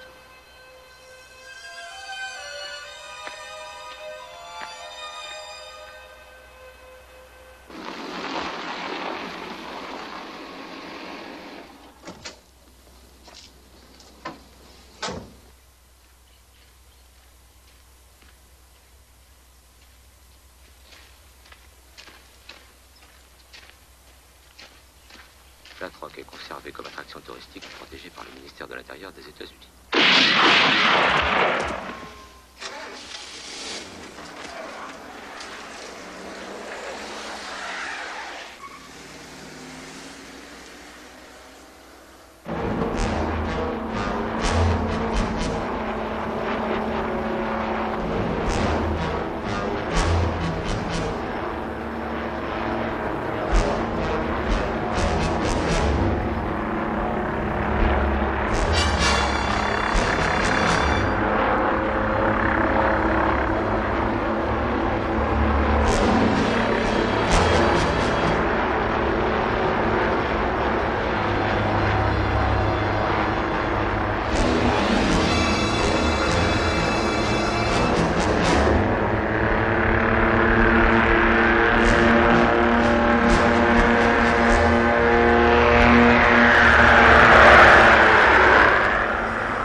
cesse de jeter de l'eau, tu sais très bien qu'elle aime pas ça. Je sais que tu le fais exprès et que Sandy va finir par pleurer. Si tu veux rester jouer dans l'eau, cesse de l'ennuyer.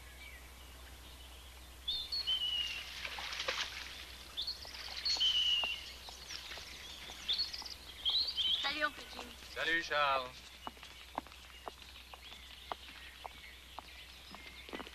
Bonjour, Kay. Jim. Toujours aussi belle. Merci. Est-ce que je peux vous offrir un verre? Non, merci. Comment vont les enfants? Bien. Charles est courageux. Il doit souffrir intérieurement, mais il est fort. Sandy ne sait rien encore. Et il y a un service commémoratif prévu pour mardi prochain. Il aura lieu ici, à Houston. Le président va y assister et il dira quelques mots. C'est gentil. Aurais-je droit à une belle médaille? J'aimerais que vous soyez là. Comprenez-le. Je sais combien tout ça doit être pénible pour vous en ce moment, Kay. En demandant ça, je me fais l'effet d'être Jacques l'Éventreur. Je vous assure, mais je crois que votre présence est indispensable ce jour-là. Voulez-vous venir avec moi à ce service? C'est une horrible mort que la sienne. Absolument pas, Kay. Quand le bouclier thermique s'est séparé, ça a été fini en moins de 5 secondes, je vous l'affirme. Cela peut paraître atroce de parler ainsi, mais je tiens à ce que vous sachiez qu'il n'a jamais souffert. Il est mort en faisant ce qu'il voulait faire depuis toujours. Quelque chose qu'il trouvait assez important pour y sacrifier sa vie. Oh, je sais. Moi, je ne trouve pas que c'était assez important pour qu'il y sacrifie sa vie. Oui, je comprends. Je suis désolé, vraiment désolé, Kay. Je n'ai pas le droit de vous harceler ainsi. Je vous appellerai demain. Jim, j'irai. Vous êtes une femme pas comme les autres, Kay. C'était un homme pas comme les autres. Merci. Hé, oncle Jim. Oui? Mon papa est allé sur Mars? Oui, il y est allé.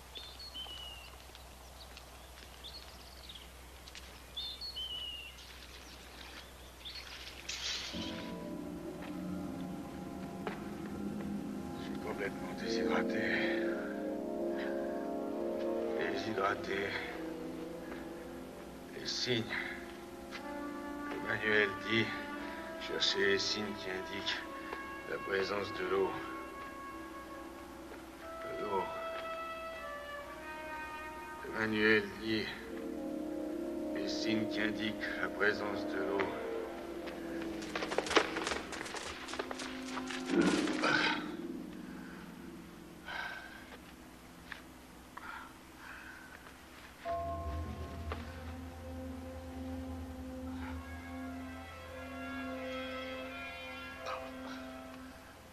Une rivière à sec. Une trace. Je suis dans une rivière à sec. Une trace foncée. Cherchez dans la rivière. Il y a de l'eau. Le lit d'une rivière.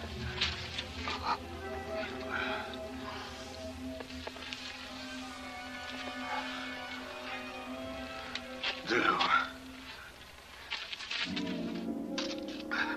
À boire une gorgée d'eau.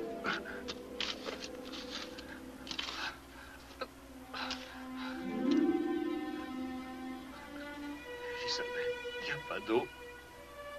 Il n'y a pas d'eau. Je vais mourir.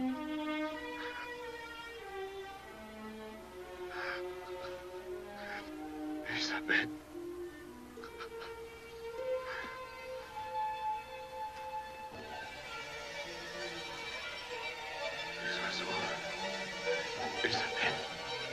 Les oiseaux. Il faut que je les attrape.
Oui.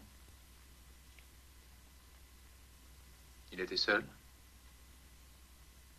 Dans quelle direction avançait-il par rapport à l'avion?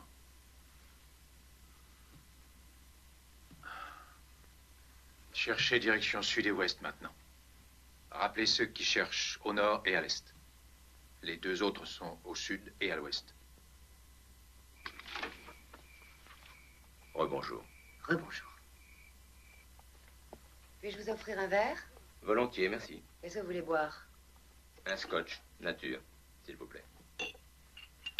Vous n'avez pas trouvé ce que vous cherchez, vous êtes un peu gêné de venir me déranger encore. De toute façon, vous avez une ou deux questions à me poser auxquelles vous avez réfléchi. C'est une affaire personnelle. Et vous ne viendrez plus me déranger après cela. Je n'ai pas trouvé ce que je cherche, malheureusement. Je me sens un peu gêné de venir encore vous déranger. De toute manière, j'ai besoin de vous poser une ou deux autres questions indiscrètes. C'est une affaire personnelle et je ne viendrai plus vous déranger après cela. Je crois que vous êtes sur une piste, vous voulez mon aide, mais vous ne voulez pas me dire ce que c'est. Pourquoi? Vous êtes une petite dame très intelligente, vous le savez. Je le sais. Je bois trop, bien sûr. Et comme je parle trop, je me mets dans des situations difficiles. J'avoue que j'ai souvent une imagination qui s'emballe un petit peu vite. Dans cette affaire, quelque chose cloche et je ne sais pas ce que c'est. Mais croyez-moi, je ne ferai jamais rien qui puisse vous être préjudiciable à vous ou à votre mari. Je vous le jure, Madame Brubaker. Enfin, que cherchez-vous? Je prends un risque terrible en vous disant ça. Vous pouvez me mettre à la porte et je ne vais à aucun prix que vous me jetiez à la porte. Je suis certain que votre mari n'est pas un homme dont la mémoire flanche, quelles que puissent être les conditions du moment. Je crois qu'il voulait vous dire quelque chose de précis. Quoi? Qu'aviez-vous fait à Flat Rock?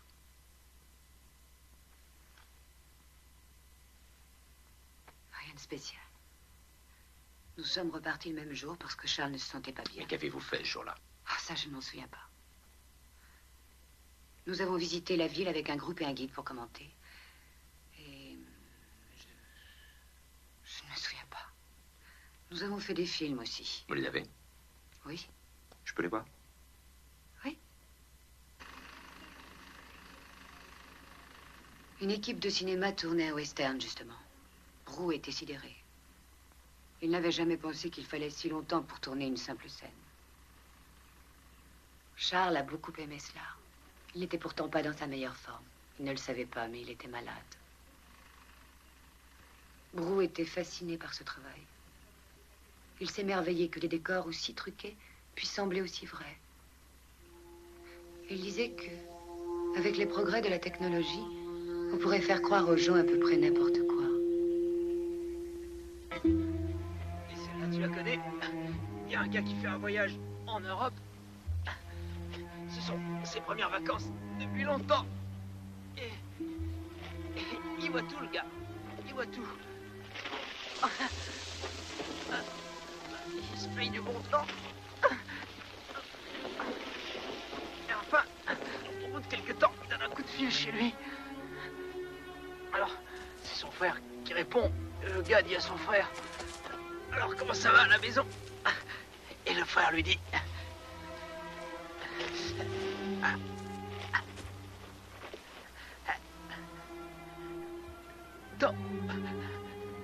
ton chat est mort. Alors le gars dit à son frère: c'est pas une façon de donner des nouvelles. Tu aurais dû... Bah non, c'est ça avec précaution. Tu vois, dire... Tu aurais dû me dire... Ton chat, l'autre jour, a grimpé sur le toit et il faisait la chasse aux hirondelles. Et tout d'un coup, il a eu le vertige. Il a fallu appeler les pompiers. Quand ils sont arrivés sur place, un pompier a grimpé sur le toit. Il a attrapé le chat. Et en descendant, il a glissé. Le chat est tombé sur le trottoir.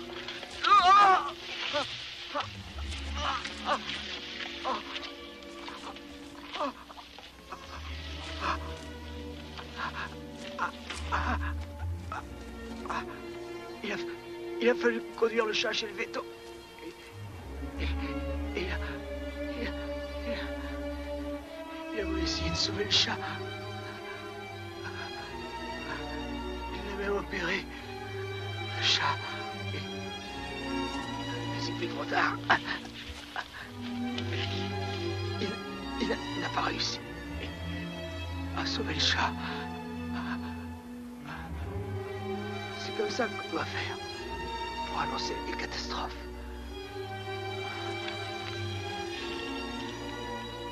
Alors le gars dit à son frère...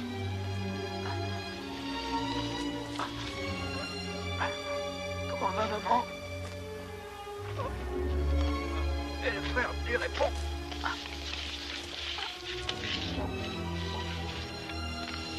Elle est sur le toit.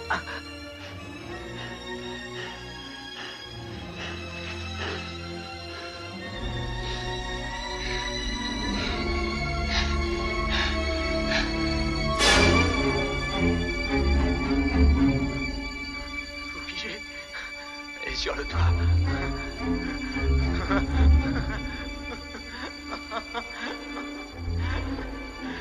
Elle est sur le toit.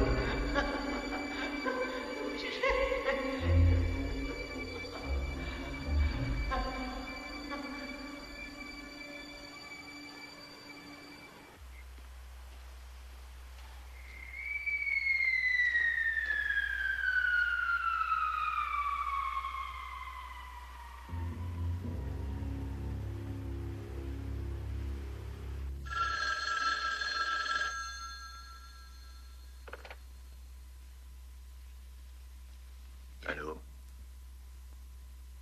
Oui, lequel? Dans quelle direction allait celui-là? Becker va donc vers l'ouest. Tout le monde vers l'ouest.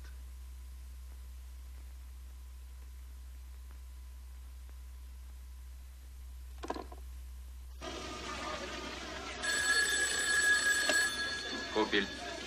Maintenant? D'accord.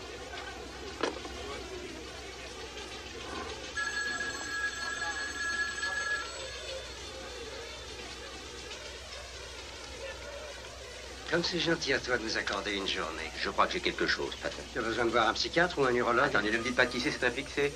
Georges Rat, c'est ça? Où diable étais-tu passé? Écoutez, je voulais vous voir. Je crois que je suis sur un truc terrible. Ce sera le plus grand scoop qu'on ait jamais eu. Parole. Seigneur Jésus, un scoop, ça m'a l'air passionnant ton histoire. Une affaire truquée qui va loin, patron. Ils ont compris que je suis dessus, ils ont essayé de me tuer. Qui ça, il? Ça ne servira à rien, je vous le dis. C'est pourquoi? Vous ne me croiriez pas. Tu crois ça? D'accord, écoutez un peu. J'ai eu un tuyau par un de mes copains. Un bon copain, et il a disparu. Disparu?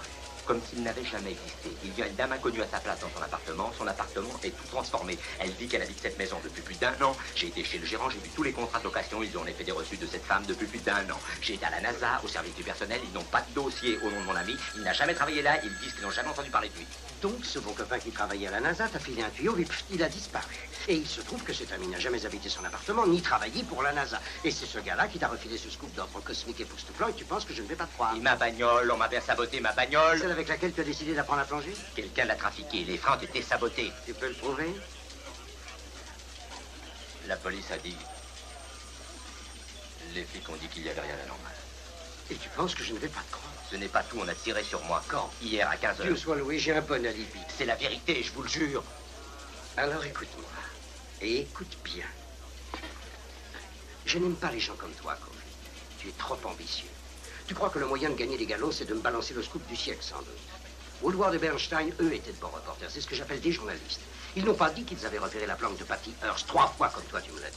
Ils n'auraient pas échafaudé cette brillante enquête journalistique qui se terminait par la découverte d'un témoin qui avait vu le deuxième tueur dans l'assassinat de Kennedy. Et le simple fait que le type était dans un hôpital psychiatrique en observation à l'époque ne t'a pas découragé. Toi, Scoop Caulfield. La plupart des journalistes sont des gars comme moi. Ce sont des piocheurs. Ils passent le plus clair de leur temps à vérifier ces petites choses insignifiantes qu'on nomme les faits. Ils font des reportages sur des sujets comme les guerres, les procès et les meurtres. Toi, tu ne trouves jamais le temps dans ton activité débordante de t'abaisser à faire un reportage, un vrai. Toi, tu te penches sur des tuyaux terribles donnés par des bonshommes qui n'ont jamais existé. Tu prends des bains dans la mer au volant de ta voiture en clamant que c'est un sabotage et tu sers de cible à des tireurs fantômes. Je crois bien que je suis désolé d'interrompre ta carrière spatiale avec quelque chose d'aussi vulgaire qu'un fait divers entre tant d'autres. Quoi qu'il en soit, un train chargé de propane a eu le mauvais goût de dérailler près de Galveston et une ville tout entière risque d'être pulvérisée en bloc. Alors, Caulfield, ce serait vraiment très chic de ta part si tu voulais bien rejoindre l'équipe des photographes qui t'attend dans l'avion à la minute même où je te parle. Ça, c'est un beau speech. Je te le fais pas dire. Je regrette, je n'irai pas à Galveston maintenant. Je crois que j'ai mal entendu. Écoutez, le jour où un reporter annonce à son rédacteur en chef qu'il croit avoir mis le doigt sur quelque chose qui pourrait faire vraiment beaucoup de bruit, alors le rédacteur en chef répond en général, d'accord, tu as 48 heures mon gars, et rappelle-toi que tu ferais bien de rapporter quelque chose de valable, ou alors tu es saqué. Voilà ce qu'il répond en général, je l'ai vu dans un film. Pas poser ton cul dans l'avion. Pas question, chef, je ne peux pas lâcher ça. Et tu ne peux pas me dire ce qu'il y a derrière cette histoire à tout casser. Ça a l'air complètement dingue, mais si je vous dis ça, ça m'attirera des embêtements. Tu n'es pas fou, c'est moi qui le suis. Je suis fou allié, fou de t'écouter, je le suis encore plus de te dire ce que je vais te dire maintenant. Je te donne le tour du cadran, soit 24 heures pour m'apporter du concret. Et pas 48, j'ai vu le film aussi. C'était bien 24.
Pas un geste. Je ne bouge même pas un cil. Michael Caulfield. Oui, mais vous qui êtes-vous? Police fédérale. Nous avons un mandat pour fouiller votre appartement. Vous avez un mandat? Mais pourquoi? Surtout, ne bougez pas. Non, mais c'est promis, je voudrais seulement savoir ce que ça signifie. Eh, venez voir, j'ai trouvé. Voulez-vous venir, je vous prie, monsieur Caulfield?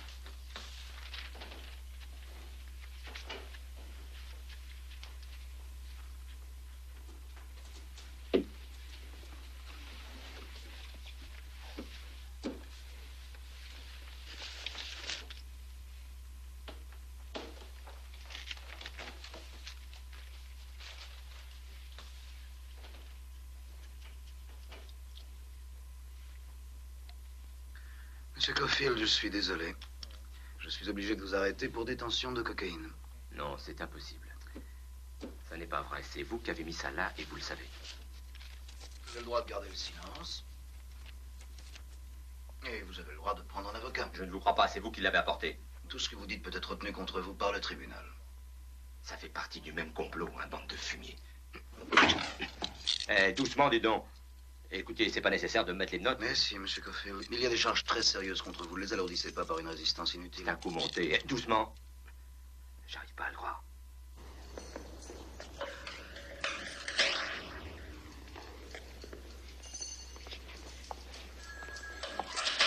Salut, Caulfield. Ça me fait plaisir de te voir. C'est bien ce que dit Robert Mitchum dans le film Humphrey Bogart. À James Stewart. Ouais, enfin, James Stewart, merci. Dis donc, Scoop, je ne peux pas continuer à te sortir du pétrin. J'ai la direction sur le dos. Je ne sais pas combien de temps je pourrais les tenir. C'est bien ça?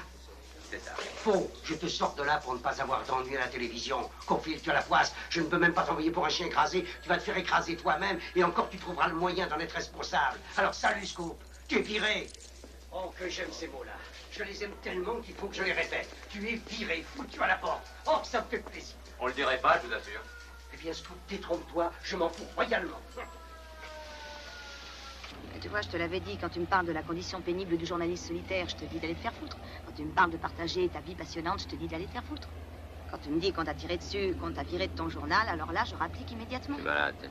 T'as une sale tête, c'est vrai. C'est très gentil, merci. Y a pas de quoi. T'as trouvé ce que je t'ai demandé de chercher?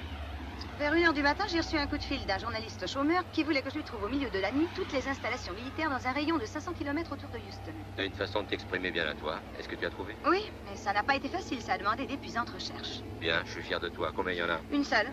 White Bluff Strategic Air Command. Mon père a été envoyé là un certain temps. C'est ça, tes épuisantes recherches? Réveiller son père à 1h du matin, c'est une chose épuisante. White Bluff, c'est trop important. Trop important pourquoi? Trop important pour ce que je veux faire. Qu'est-ce que tu veux faire? Je voudrais m'engager. Ils voudront pas de toi, idiot. Ben, c'est pourquoi je vais aller m'engager. Tu es sur un coup, avoue-le. J'ai été mis à la porte. Oui, mais tu es sur un coup, et moi, comme une idiote, je t'aide. Enfin, c'est impensable. Je sais, j'apprécie ta grandeur d'âme. La seule raison pour laquelle je le fais, c'est que quel que soit le sujet de l'histoire, étant donné tes antécédents, ça va tourner au merdier. Le mot n'est pas trop fort.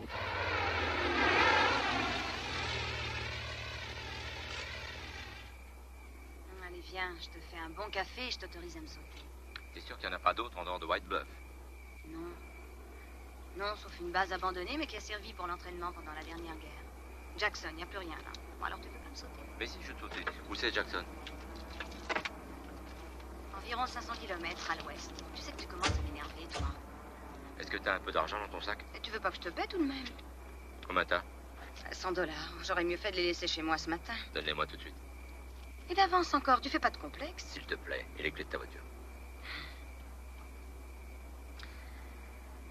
C'est formidable d'un seul coup. Pourquoi? Parce que t'es pas si désagréable quand t'es emmerdé. Je te remercie beaucoup. T'as pas de quoi, Don Juan. Et puis Lisa Allaire m'a dit que t'étais une affaire. Ah bon? Eh ben, j'essaierai de te le prouver quand je reviendrai. Peut-être. Si je me fais pas arrêter de nouveau.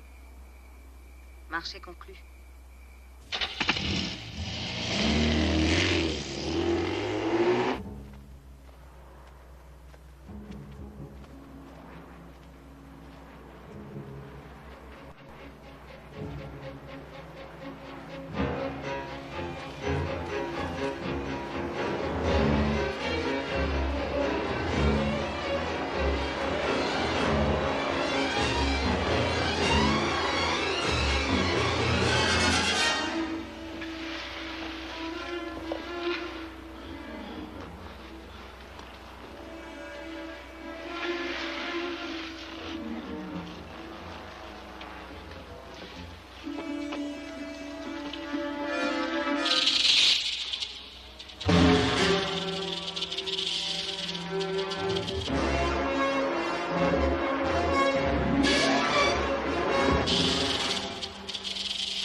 patron? Vous voyez l'enseigne, là? Ouais. Bon, lisez-la. J'ai lu. À haute voix. A et A, service de pulvérisation agricole. Vous voulez savoir qui je suis? Je parie que vous êtes un des A. Lequel? Moi, je parie que vous saurez pas répondre, gros malin. Le premier. Faux. J'ai droit à une seconde chance? Oui, allez-y. Vous êtes le deuxième? Faux. Le double A, c'est moi, A et A. Mon nom de famille, c'est Albin. J'ai un grand-fils. Et le second A était pour lui. Mais il a horreur de voler. Il a voulu devenir avocat, c'est de la perversité, je lui ai repris son A. Vous voulez parler à un des patrons, jeune homme? Vous parlez aux deux patrons. Mon nom est Cofield. Qu'est-ce que vous voulez que j'y fasse? Monsieur Albin, combien vous demandez quand vous traitez un champ? 25 $. Bon, alors je vous loue votre avion. Alors ça fera 100 $. Dites donc, vous venez de dire que c'était 25 $. Ce prix-là, c'est pour traiter un champ, et vous n'avez pas de champ, ça se voit. Vous n'avez rien d'un fermier, donc vous avez les moyens. Et je crois que vous êtes pervers. D'accord, voilà 100 $. 125. Pourquoi? Parce que vous avez dit d'accord à 100 un peu trop vite. D'où je déduis que 125, c'est dans vos moyens.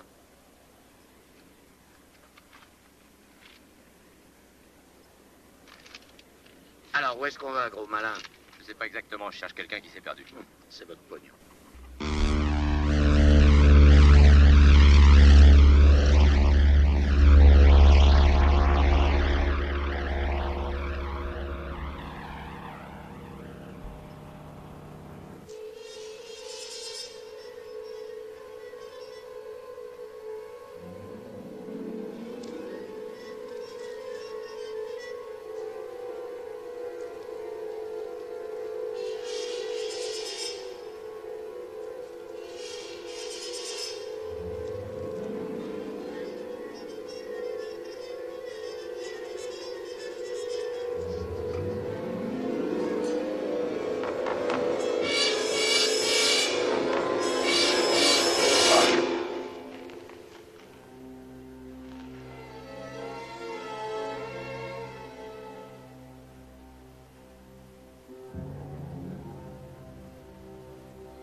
Qu'est-ce que ton copain peut bien foutre? Il s'est égaré! Hé, il a fait une banque ou quoi? Non! Moi, je veux un tiers. De quoi? Si on le trouve, moi, je veux un tiers du magot. Et laisse ta putain de tête baissée.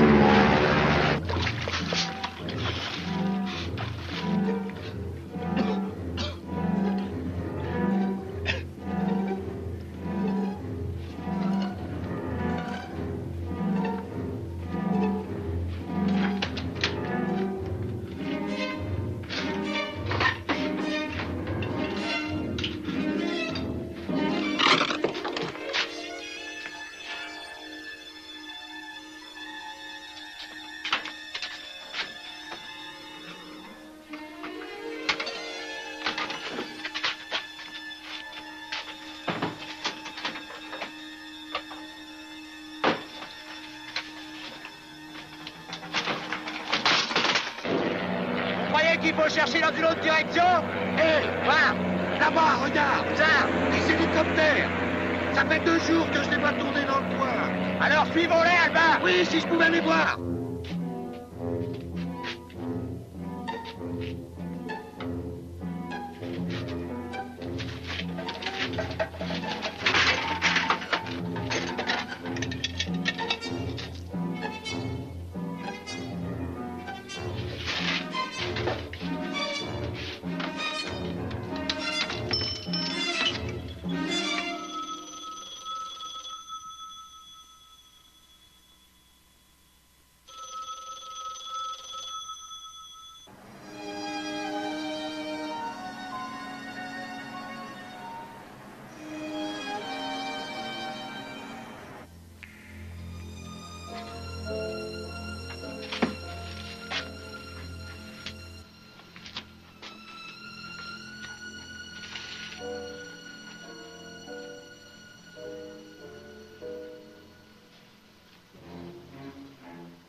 grande descente là-bas, regarde!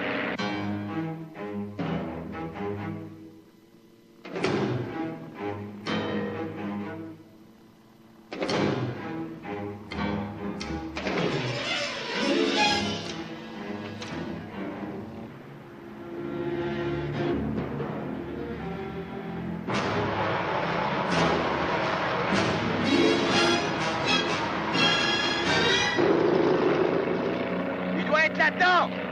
Posez-vous! Ils ont des mitrailleuses, fiston! Je croyais que vous vouliez un tiers du magot! La moitié!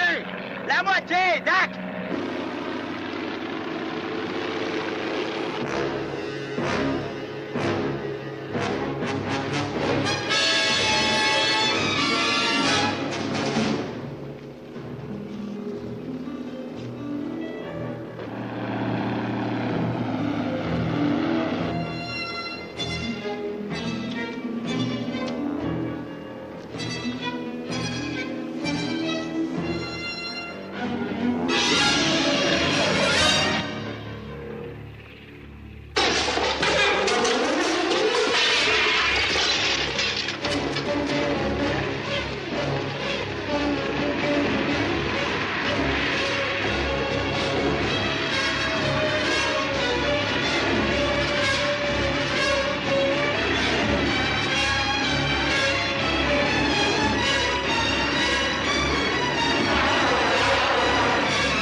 Mesdames et messieurs, Madame Brubaker, Madame Willis, Madame Walker, chers compatriotes, je suis ici aujourd'hui pour évoquer les espoirs inachevés et les rêves qui ne se sont pas réalisés.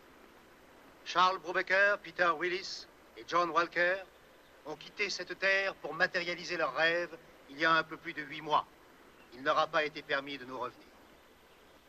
Leur rêve a pu croître et prendre forme grâce au soutien de millions de citoyens de tous les États. À une époque où le cynisme était devenu un mal national, ils nous ont donné un sujet de fierté. Nous ne saurions permettre que ce rêve meure. Une nation est bâtie sur le moral des hommes et des femmes qui la composent. C'est à la manière dont une nation réagit en temps de crise qu'on reconnaît sa grandeur. Les seules limites à ce que nous pouvons mener à bien sont les limites que nous donnons à nos espoirs. Ces 3 hommes ont rappelé à tous que nos espoirs ne connaissent aucune limite. Il y eut un moment, ces jours derniers, où nous formions tous un seul bloc. Tous, nous espérions. Tous, nous nous sentions un peu plus grands, un peu plus fiers. Tous, nous ressentions les mêmes angoisses et le même enthousiasme profond. Ces 3 hommes nous ont rapprochés. Nous savions ensemble qu'il n'y a aucun but que nous ne puissions atteindre si nous luttons ensemble pour l'atteindre. Il ne nous reste aucune possibilité d'exprimer notre reconnaissance aux hommes eux-mêmes, puisqu'ils ne sont plus parmi nous. Mais nous pouvons maintenant honorer leur mémoire.